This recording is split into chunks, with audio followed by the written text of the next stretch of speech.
Brown sugar जबत घटना जिला SP सांबादिक सम्मिलनी। Brown sugar बेपार उपरे तीक्ष्ण नजर रखी जिला पुलिस। तेबे ब्राउन सुगार बेपार करने युवकों को पड़ी महंगा। 96,000 रु ऊर्ध्व टंकार ब्राउन सुगार जबत सह अभियुक्तों को धरी पुलिस।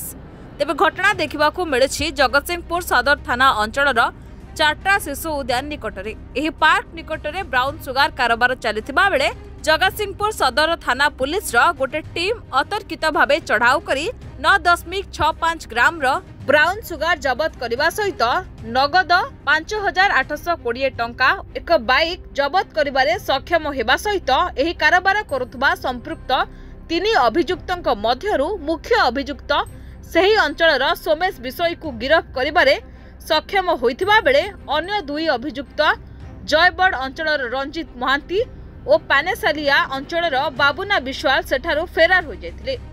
तेबे ए संक्रांत में जगतसिंहपुर पुलिस एनपीसीए एक्ट अनुसार केस दायर करा जाई संपृक्त अभियुक्तों को कोर्ट चालान करा जिबाकु नै आज सांबादिक सम्मिलनी जरिए प्रकाश करिसंती जिला एसपी श्रीयुक्त भवानी शंकर उद्गाता।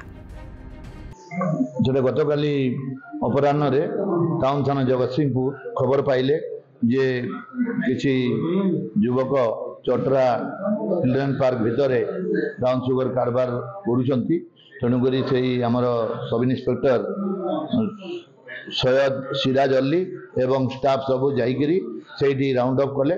सेठू 2 जन पड़े गले आउ जने को धरिले सोमेश विषय और हेपी को ताठू brown sugar 9.65 gram brown sugar गोटे मोटरसाइकिल आउ 5,820 टंका जबत करा जाइछि।